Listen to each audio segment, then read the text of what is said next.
अध्यात्म और ज्योतिष के तमाम दर्शकों आपका फिर से स्वागत है हमारे खास कार्यक्रम में। मैं हूं आप सबके साथ आचार्य आशीष। आप भी नीचे कमेंट बॉक्स में अपना नाम या अपने शहर का नाम लिखकर हमारे कार्यक्रम का एक खास हिस्सा बन सकते हैं। बिना समय गंवाए हम लोग फटाफट आज के मुख्य बिंदु पर चलते हैं। आज आपके साथ मैं बात करूंगा शनिदेव की मार्गीय होने की स्थिति को लेकर। दर्शकों, यूं तो समय समय पर ग्रहों का जो परिवर्तन है वो होता रहता है, लेकिन उसमें शनिदेव का राशि परिवर्तन अपने आप में बहुत ही महत्वपूर्ण हो जाता है। क्यों? क्योंकि शनिदेव एक राशि पर बहुत लंबे समय तक टिके रहते हैं। ऐसे में जब भी वो मार्गी और वक्री होते हैं उसका एक विशेष प्रभाव पड़ता है। या तो सबसे तीव्र गति से जो संचरण करते हैं उनका प्रभाव, या मंद गति से जो चलते हैं उनका प्रभाव ज्यादा अहम हो जाता है। ऐसे में शनिदेव यहाँ पर जब राशि परिवर्तन करेंगे तो मेष से मीन राशि पर्यंत सभी राशियों के लिए क्या उसका फल रहेगा, क्या रिजल्ट रहेगा। कुछ राशियों के यहाँ पर बहुत अत्यधिक मात्रा में उनको सफलताओं के योग बनेंगे। कई इस प्रकार की इंडस्ट्रियां हैं जिनमें उनको बहुत अच्छा लाभ मिलेगा, बहुत अच्छे धन प्राप्ति के योग बनेंगे। यहाँ तक कि बहुत सारे लोग अपार संपत्ति लाखों करोड़ों को जो है इस समय ही जुटा लेंगे। उसमें कई लोगों की 7.5 भी चल रही है लेकिन फिर भी उनको अपार लाभ होगा। कैसे होगा वो आपको सबको बताऊंगा। दर्शकों, यदि आप पहली बार विजिट कर रहे हैं और आपने अभी तक चैनल को सब्सक्राइब नहीं किया है तो आप चैनल को सब्सक्राइब कर सकते हैं। और आप चाहते हैं कि लगातार ही आपको ऐसे कार्यक्रम मिलते हैं तो बेल आइकन को भी प्रेस कर लें। आइए फटाफट चलते हैं और देखते हैं क्या स्थितियां बनने वाली। 11 अक्टूबर का दिन रहेगा। प्रातः 7:45 पर यह मार्गी हो जाएंगे। अभी तक जो शनि की स्थिति थी वो वक्रीगत चल रहे थे। ऐसे में बहुत सारे लोगों को अच्छा परिणाम भी मिला, लेकिन बहुत सारों को इसमें नकारात्मक फल भी प्राप्त हुए। अब खास बात एक यहाँ पर और भी समझने की है, थोड़ा सा बहुत सामान्य है, वो आप शायद समझ पाएंगे। और एक चीज और मैं आप निवेदन करूंगा, अगर आप सीधा अपनी राशि को सुनते हैं तो मैं आपसे निवेदन करूंगा, खासकर जब भी मैं कोई कार्यक्रम लेकर आपके लिए आता हूं तो आप प्रारंभिक के 2-4 मिनट तो कम से कम सुन ही लें। उससे क्या होगा कि आप जो भी अपनी राशि पर सुनेंगे वहां आपको इन सब बातों के अनुरूप ही बात समझ में आने वाली है। तो देखो, जिन लोगों को वक्रीगत अवस्था के अंदर बहुत अच्छे परिणाम नहीं मिले हैं उनके लिए भगवान शनि का मार्गी होना बहुत ही शुभ और लाभदायक होगा। थोड़ा और हम इसमें जो है परिवर्तन कर लेते हैं। ये बहुत सामान्य बात बता रहा हूं। वैसे तो ये अपने देखो सब लोगों को राशियां तो मान लो मेष राशि की बात करेंगे तो बहुत पता नहीं कितने लोगों की मेष राशि हो, लेकिन आपकी कुंडली में आपकी मेष राशि है, आपकी कुंडली के अंदर क्या पोजीशन है ग्रहों की, शनिदेव कहां बैठे हैं। क्योंकि हम केवल शनि के मार्गी होने पर आपके साथ चर्चा कर रहे हैं, आपकी कुंडली का फलादेश नहीं कर रहे हैं। ऐसे में बहुत सारे लोगों को कंफ्यूजन भी होता है कि नहीं यार हमारे साथ तो ऐसा हुआ ही नहीं था। तो आप अपनी कुंडली का उसमें अध्ययन करें या अध्ययन करवाएं कि हमारे को लाभ कितना मिलेगा, किन किन चीजों पर मिलने वाला है। वैसे मैं इस पर तो चर्चा करूंगा कि क्या क्या फील्ड रहेंगे जहां लाभ प्राप्त होगा। तो इसीलिए जो प्रारंभिक अवस्था है 2-4 मिनट उसको जरूर सुनें। अब यहां पर हमें सबसे पहले समझना होगा कि शनिदेव जब मार्गी होंगे तो जिनको वक्री होने पर लाभ नहीं मिला, कष्ट उनको मिलता रहा, अपने कारोबार में घाटा का कहीं ना कहीं जो है उनको मुंह देखना पड़ा, तो ऐसे लोग को फायदे की ओर अब जो है शनि लेकर जाएंगे। दूसरा एक और चीज है, जिन लोगों को बहुत अच्छा रिजल्ट मिला उनको जो है किस हिसाब से मिला, शनि की क्या उसमें भूमिकाएं थी। लेकिन अब हम चल लेते हैं सीधा आपकी राशि की ओर। मैं आपको बता चुका हूं, मैं थोड़ा सा ये भी आपको बताता हूं कौन कौन से फील्ड होंगे, कौन कौन सी इंडस्ट्रियां होंगे जहां आपको ये तमाम लाभ मिलने वाले होंगे। सबसे पहले अगर हम बात करें कि लोहे से संबंधित कोई भी काम हो, लोहे से संबंधित कोई भी कार्य हो, उसमें यहां पर आपको बहुत अच्छा लाभ मिलने वाला है। ये यहां पर जो है शनि उनके लिए लाभ लेकर आएंगे। अगर आपका पेट्रोलियम से जुड़ा हुआ कहीं भी कोई फील्ड है तो आपको वहां पर जो है कार्य में आपको लाभ मिलेगा। मान लो आपका पेट्रोल पंप है या पेट्रोल पंप पे आप काम कर रहे हैं या पेट्रोलियम से संबंधित कंपनी के अंदर आप जो हैं किसी भी तरह से आप वहां पर इन्वॉल्व हैं, तो पेट्रोलियम से जुड़े हुए लोगों को अच्छा लाभ होगा। एक चीज मैं और बता देता हूं, कोई भी टेक्निकल फील्ड है, मैकेनिकल फील्ड है, अगर उसमें आप काम कर रहे हैं तो आपको इसमें लाभ होगा। तकनीकी जितनी भी चीजें हैं, चाहे वो कंप्यूटर से संबंधित हो या फिर हार्डवेयर से संबंधित जो बड़े असेंबल वाले कार्यक्रम होते हैं, पार्टों को असेंबल करके जो है सेल परचेज का कार्य होता है, इन तमाम चीजों के अंदर और इसके साथ साथ आप ये मान लें कि केमिकल तो मैंने आपको बता ही दिया है, इसके साथ में एक चीज और है, जैसे अल्कोहल का जो कार्य है उसमें यहां पर अच्छा लाभ मिलेगा मेडिकल के क्षेत्र में। इसी के साथ साथ जो शराब इत्यादि का कार्य जो होता है वहां पर भी इसमें लाभ मिलेगा, तो उसमें भी अल्कोहल होता है, ठीक है। और जो कट्व है, अम्ल है, इस प्रकार के पदार्थ जो होते हैं उसमें इसको लाभ मिलेगा। बहुत सारे लोग कृषक होते हैं जो इस प्रकार की खेती करते हैं, है ना, तो उनको भी इसमें लाभ की स्थिति हो सकती है। ट्रांसपोर्टेशन का आपका बिजनेस है, क्योंकि ट्रांसपोर्ट भी इसके अंडर में आता है, उसमें इसमें अच्छा लाभ मिलेगा। हायर एजुकेशन आप लोग ले रहे हैं तो उसमें भी यहाँ पर आपको अच्छा लाभ मिलेगा। तो ये बहुत सारी चीजें जहां आपको अच्छे लाभ के संकेत दिखाई देंगे। अब हम सीधा मेष राशि की ओर चल लेते हैं। देखिए, मेष राशि के लिए आपके 10वें भाव के अंदर संचरण करेंगे और एकादशेश बन करके करेंगे, बड़े ध्यान समझना।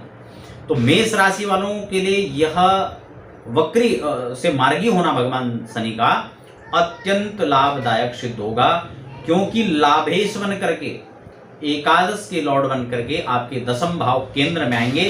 तो जहां राजयोग का निर्माण होगा वहां साथ ही साथ आपके एकादशेश बनकर आएंगे, अत्यंत लाभ होगा। आप अपनी कुंडली में देखें, अगर आपकी कुंडली के अंदर शनि वर्गोत्तम स्थिति में है या वो जो है अभी उच्चाभिलाषी होकर बैठे हैं, उच्च के बैठे हैं, तो ऐसी स्थिति में या स्वग्रही होकर के बैठे हैं, मान लो 30 साल के बाद पुनः योग चल के आया या 60 साल के बाद पुनः योग चल के आया, और मकर में ही आपका जन्म हुआ था जब शनि बैठे थे, आज भी वो मकर में है और मार्गीय हो रहे हैं, तो आप ये मान के चले कि आपके लिए यहाँ पर शनि अत्यंत जो है बड़ी मात्रा में यहाँ पर आपको लाभ के संकेत लेकर आ रहा है, ठीक है ना। अब आपकी पात्रता है भाई, वर्षा तो प्रचुर मात्रा में होगी, लेकिन आप कितना उस पर जो है उससे संग्रह कर पाएंगे, इसलिए अपने पात्र को भी आप बढ़ाएं, उसकी क्षमता, उसकी कैपेसिटी को आप बढ़ाएं। जितनी इसमें जो है क्षमता होगी, जितनी पात्रता होगी, उतना ही आपको इसका लाभ मिलेगा। उपाय आपको क्या करना है, शनिदेव को नियमित रूप से प्रणाम करना है और कुछ भी नहीं। वृषभ की बात कर लेते हैं, तो वृषभ के हिसाब से देखा जाए तो नवभाग्योदय 10th हाउस के लॉर्ड बनकर के कहां बैठेंगे, 9वें भाव के अंदर, तो ये भी बहुत अच्छी स्थिति यहां पर हो रही है। तो इसलिए आपके लिए भी यहाँ पर बड़ा अच्छा ये जो है गोचर यहाँ पर आपके लिए फायदा लेकर के आएगा। वृषभ राशि के जातक, यदि आप कहीं ना कहीं केमिकल में आप काम करते हैं, कोई केमिकल से जुड़ा फील्ड है, आपका ट्रांसपोर्ट का कोई बिजनेस है, या फिर आप शराब इत्यादि के कहीं इस फील्ड में आप जुड़े हुए हैं, ठीक है ना, मेडिकल का कोई क्षेत्र आपका है, तो आप इन तमाम चीज़ों में, केमिकल हो, मैकेनिज्म हो, ट्रांसपोर्टेशन का हो, या फिर आप कंस्ट्रक्शन आदि से भी जुड़े हुए हैं, लैंड आदि का आप जो है सेल परचेज करते हैं, तो इन सभी चीजों के लिए वृषभ वालों के लिए यहाँ पर अत्यंत शुभ रहेगा।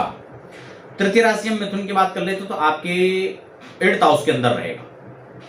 यहाँ पर शनि आपके आयु कारक होंगे, क्योंकि अष्टम में शनि आपकी आयु वृद्धि करते हैं, ठीक है, 7th के लॉर्ड बनकर के आएंगे, तो अच्छा है। कुल मिलाकर के आपके लिए भी यहाँ पर अच्छे संकेत हैं, मार्गी हो ही रहे तो अच्छा संकेत है। अब कर्क राशि की बात कर ले तो 7th हाउस के अंदर विराजित होंगे, ठीक है। यहाँ पर आप लोगों को भी कई सारे मामलों में देखा जाए तो 7th भाव में स्थान वृद्धि करो शनि, दाम्पत्य जीवन में वृद्धि करेंगे। अगर पूर्व से कोई नोक झोंक की स्थिति, कोई वाद विवाद की स्थिति, तो शनि वहां पर उसको सुलझाएंगे। आपकी सोच और सकारात्मक पॉजिटिविटी आपके अंदर बनी रहेगी और वही आपको आगे तक लेके जाएगा। धन के मामले में बात करें तो प्रचुर मात्रा में यहाँ आपके लिए अच्छे संकेत मिलते हुए नजर आ रहे हैं। तो आपको उपाय क्या करना है, उपाय के लिए आपको सिर्फ इतना है कि आप प्रातःकालीन कच्चा दूध और जल से भगवान शिव को अभिषेक कराएं, सायकालीन शनि चालीसा आदि का पाठ करें, पीपल पर आप जाकर के दीपक जलाएं, वो भी सरसों का तेल का, संध्या होने पर। अगर हम सिंह राशि के हिसाब से बात करें तो आपके 6th भाव के अंदर विराजित होंगे। अगर आप किसी प्रकार का कोई फाइनेंस लेना चाह रहे थे, कोई कर्ज आप उठाना चाह रहे थे और उसमें अनुकूलता नहीं बन रही थी या कोई डिस्टर्बेंस हो रहा तो आपको यहाँ पर अब आप प्रयास करेंगे तो आपको सफलता मिलेगी। दूसरा, किसी प्रकार से शत्रु आदि से पीड़ित थे, कोई यहाँ पर टेंशन की स्थिति बनी हुई थी, तो यहाँ पर शत्रु आपके परास्त होंगे और आपकी विजय हो जाएगी, ठीक है। अगर हम बात करें कन्या राशि की तो ये 5th भाव के अंदर रहेंगे, जहाँ थोड़ा सा संतान पक्ष को लेकर चिंता हो सकती है, लेकिन वहीं आपका एजुकेशन का फील्ड मजबूत होगा, चाहे बेसिक एजुकेशन है चाहे हायर एजुकेशन है। शनिदेव इनको जो है यहाँ पर प्रचुर मात्रा में अच्छा लाभ देंगे। बस उपाय आपको क्या करना है, शाम के समय में हनुमान चालीसा का पाठ करना है नियमित रूप से कम 1 पाठ तो करना ही है। हो सके 5 पाठ 11 पाठ करें तो बहुत अच्छे हैं। जो लोग उच्च जो है शिक्षा को प्राप्त कर रहे हैं और नौकरी के लिए प्रयास कर रहे हैं, उन लोगों को यहाँ पर अचानक से बहुत सारे इस प्रकार की उनके अपॉर्चुनिटी लेकर के शनि आएंगी कि वह निश्चित रूप से आगे बढ़ पाएंगे। अगर हम बात कर लेते हैं 7वीं राशि यानी तुला की, तो आपके चतुर्थ भाव के अंदर यहाँ पर राजयोग का निर्माण कराएंगे। सस महापुरुष पंच महापुरुष योगों के अंतर्गत आता है।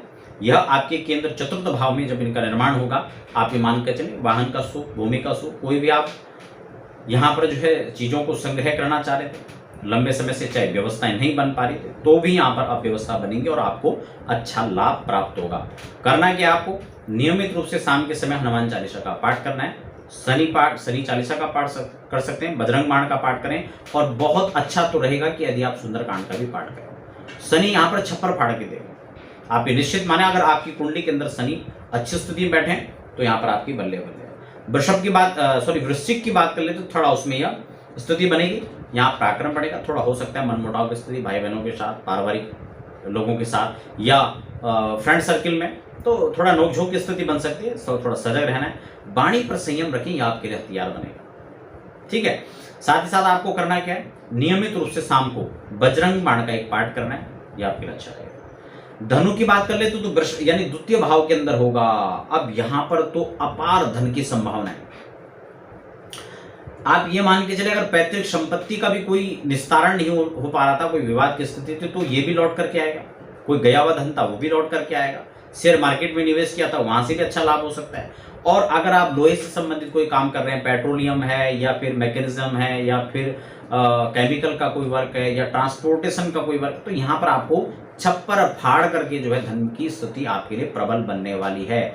इसमें कोई शक नहीं, बस आपकी जन्म कुंडली के अंदर शनि बेहतर होने चाहिए और उनका परफॉर्मेंस वर्तमान में बहुत अच्छा आपके लिए साबित होगा। अब हम बात करें तो दसम राशि का, तो दसम राशि का मेष यानी प्रथम भाव के अंदर होगा, क्योंकि आपके उसमें ही मार्गी हो रहे हैं, तो राजयोग की स्थिति तो बनेगी, लेकिन धनेश बनकर के सेकंड हाउस के लॉर्ड बनकर के भी आएंगे। तो आप ये मान के चले, आपके लिए भी अति उत्तम यहाँ पर रहेगा, चारों तरफ से धन मिलेगा। मिट्टी में भी हाथ मारेंगे तो सोना बन के निकलेगा, लेकिन तब जब कुंडली के अंदर शनि बहुत अच्छे बैठे हों। उपाय मैं आपको बता देता हूँ, आपको कुछ नहीं करना है। प्रातःकालीन आपको कच्चा दूध और गंगाजल मिला करके भगवान शिव का अभिषेक करना है। सुबह अगर हो सके तो पीपल को आप गंगाजल आदि से सिंचन कर लें, वहां पर उनके जल वहां पर जो उनको डालें, और शाम को जो है दीपक एक शनिदेव को जला लें, तो बल्ले ही बल्ले यहाँ पर है। अब कुंभ की बात कर ले तो इनका द्वादश में चला जा रहा है, थोड़ा सा यहाँ पर बहुत अच्छा नहीं है, खर्च बढ़ाएंगे और आमदनी की भी स्रोत बनेंगे, ऐसा नहीं है, लेकिन थोड़ा आपको संतोष करना पड़ेगा। बहुत ज्यादा कोई ऐसी स्थिति यहाँ पर नहीं बन रही है। मीन के हिसाब से देखा जाए तो आपके 11th हाउस पर यह स्थिति रहेगी।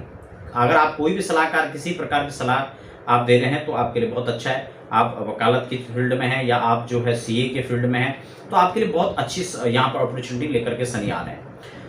कुल मिलाकर देखा जाए तो मीन राशि वालों के लिए भी यहाँ पर बेहतर प्रदर्शन रहेगा शनि का। उपाय आपको क्या करना है, केवल शाम को 5 पाठ हो सके तो हनुमान चालीसा का कर लें, आपके लिए इसी में बहुत कुछ हो जाएगा। तो दर्शकों, आशा करता हूँ मेष से मीन पर्यंत जो राशिफल मैंने आपको बताने का प्रयास किया आपके काम का रहा होगा। कोई प्रश्न आपका होता है, आप जो वीडियो से संबंधित हो, आप कमेंट बॉक्स में लिख सकते हैं। और व्यक्तिगत जानकारी, चाहे कुंडली दिखाना हो या फिर किसी प्रकार का जो है आप जानकारी यहाँ से प्राप्त करना चाहते हैं, तो आप हमारी वेबसाइट पर लॉगिन कर सकते हैं या व्हाट्सएप पर आप जानकारी प्राप्त कर सकते हैं। तो आप बने रहें और हमें फिलहाल दीजिए इजाजत। धन्यवाद।